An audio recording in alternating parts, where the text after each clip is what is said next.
My wife thought she was a criminal mastermind. She thought she could drive 400 extra miles a week, abandon our toddlers with her parents, and sneak off to a dumpy motel with her high school sweetheart without me ever noticing. But she made one fatal mistake. She left her password on a sticky note next to the computer. She thought she was just hiding a little secret, but she didn't realize she had just handed me the fuse to blow up her lover's entire life. If you've ever been underestimated by someone who thought they could play you for a fool, or if you just love watching karma hit a cheater like a runaway freight train, do me a quick favor. Destroy that like button, hit subscribe, and pour yourself a cold drink. Because today's story is a masterclass in cold, calculated, and deeply satisfying revenge. Let's rewind to the early 2000s.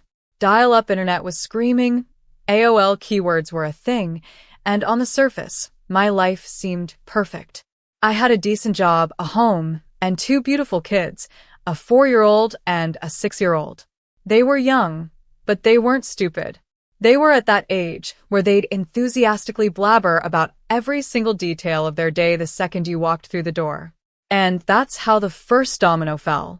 "We went to Grandma's house again today, Daddy," my 6-year-old chirped one evening, dumping Legos onto the carpet.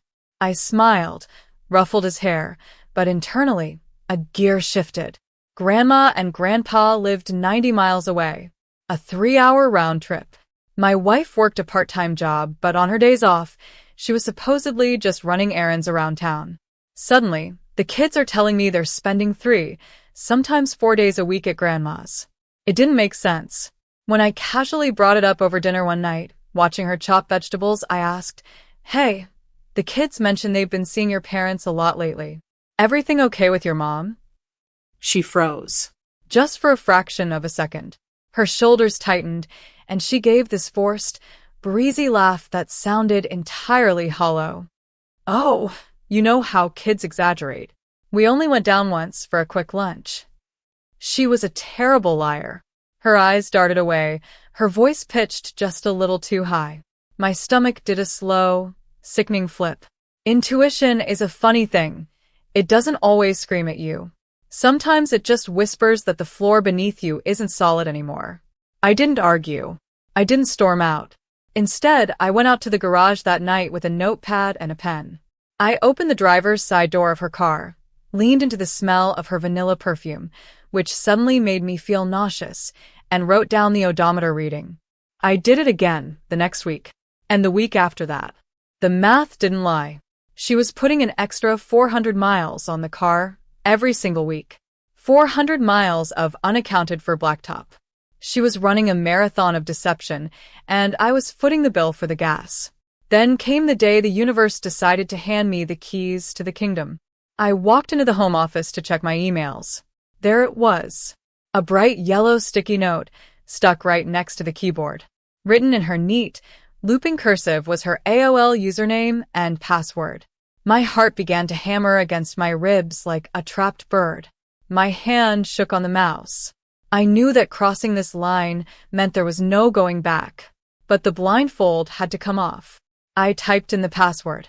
The digital dial-up screech in my memory was replaced by the deafening silence of my own breathing. I opened her inbox, clicked on the folder containing her sent messages, and found her correspondence with her college best friend. Reading those emails felt like taking a physical blow to the solar plexus. The air left my lungs. There it was laid out in cold, glowing text. She wasn't just having a fling. She was regularly, systematically sleeping with her ex-boyfriend from high school. They laughed about it. They joked about how pathetic I was for not noticing. But what sickened me the most was how they talked about the guy's wife. My wife and her friend were viciously mocking this poor woman, making fun of how she had gotten fat after having 3 kids, treating her pain like a spectator's sport. A cold, hard rage took over. The sadness evaporated, replaced by a crystalline clarity. I plugged in the printer. The rhythmic clack-clack-clack of the inkjet printing out page after page of her betrayal was the sweetest sound I'd heard in weeks. I took the stack of papers, walked out to my car, and hid them deep under the spare tire in the trunk. But printed emails aren't legally airtight, and they didn't give me the full picture. See, Infidelity was deeply personal to me. My own parents had cheated on each other when I was a kid. I watched my childhood home dissolve into a toxic radioactive wasteland of screaming matches, broken promises, and psychological trauma that took me a decade to heal from. I swore to myself, before I ever got married, that I would never tolerate it. Not for a second. I called an old buddy of mine who was a cop. I told him what I had. He listened, swore under his breath, and said, "Look, you need a professional. Call Ron. He's ex-force, he's a private investigator, and he doesn't miss." I met Ron in a quiet coffee shop. I paid his retainer, handed over the printed emails, and told him everything I knew. Ron just nodded, took the file, and said, "Go home. Act normal. Let me do my job." A week later, Ron handed me a thick manila envelope. Inside was a horror show in high definition. Timestamps, locations, photos. There was my wife, smiling, buckling our beautiful kids into the back seat. There was my wife, dropping them off at her parents' house. And there was my wife, driving to a cheap, hourly rate, dumpy motel on the edge of town, meeting a man I had never seen before in my life. The photos showed them kissing in the parking lot, walking into a room, and emerging hours later before she went back to pick up our children. My stomach burned, but my brain was locked in. I told Ron, "I want to know everything about this guy. Who is he?" And boy, did Ron deliver. The lover's name was Bob. Bob was a family man, or at least he pretended to be. He had a wife and 3 young kids. But his biggest vulnerability wasn't his family. It was his lifestyle. Bob worked as the vice president of sales for a highly successful local business. A business entirely owned and operated by his father-in-law. When Ron told me that, a slow, dark smile crept onto my face. Bob hadn't just built a life on a foundation of lies. He had built his entire career, his housing, and his financial survival on the goodwill of the woman he was actively betraying. I went straight to a premier divorce lawyer. I laid Ron's dossier on the desk. "Draw up the paperwork," I said. "Asset division, custody, everything. Make it clean, but make it fast." But I wasn't done with Ron yet. I asked him to print out 2 extra, identical copies of the full surveillance report.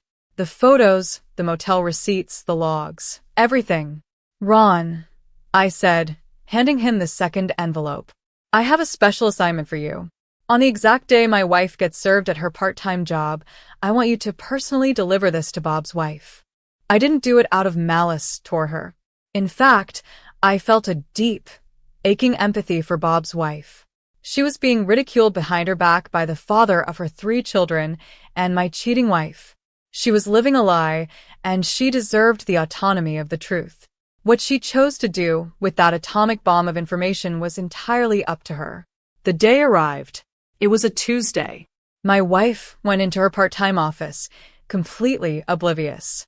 At 11 a.m., a process server walked through the front doors of her workplace and handed her the divorce petition. Her secret life was officially over.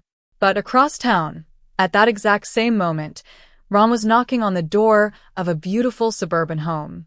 Bob's wife answered. Ron politely introduced himself, handed her the thick envelope, and said, "Ma'am, I am so sorry to be the one to give you this, but you need to see what your husband is doing." Then, infidelity didn't heavily affect asset division or custody in my own divorce. My split was quiet, cold, and transactional. But Bob? Oh, Bob experienced an absolute, biblical apocalypse. Bob's wife didn't cry. She went into a state of scorched earth fury. Within 48 hours, she completely cleaned out their entire joint bank account.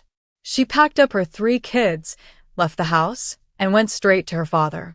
When her dad, the owner of the company, the man who had handed Bob his VP title on a silver platter, saw the photos of Bob sneaking into a cockroach-infested motel while his daughter was at home raising his grandkids, the hammer fell. Bob was fired on the spot. Security escorted him out of the building with his personal belongings in a cardboard box. But it gets better. The house Bob and his family lived in? It wasn't in Bob's name. It was owned by his parents-in-law. Before the week was out, Bob was legally evicted from his own home. He lost his wife, his children, his high-paying executive job, his company car, and his roof over his head in a matter of days. He went from a wealthy, arrogant VP of sales to an unemployed, homeless pariah. And Bob didn't handle it well. According to public court documents from their brutal divorce, Bob showed up at the house a few weeks later, completely unhinged, screaming and demanding to see his wife. He started escalating, getting aggressive on the front porch. Well, Bob forgot one minor detail. His wife's brother was there, and her brother didn't feel like talking. The brother stepped onto the porch and hit Bob so hard he shattered his nose across his face. The police were called. Bob was arrested, hauled off to jail, hit with restraining orders, and slapped with criminal charges. His life was in absolute tatters. If you look for Bob on the internet today, he's a ghost. He completely vanished from social media, left the state in shame, and presumably started over from absolute zero. His ex-wife, however, did amazing. She took over her dad's company when he retired and raised her kids in peace. As for my ex, we stayed civil for the kids, but the day they turned 18, I cut all contact.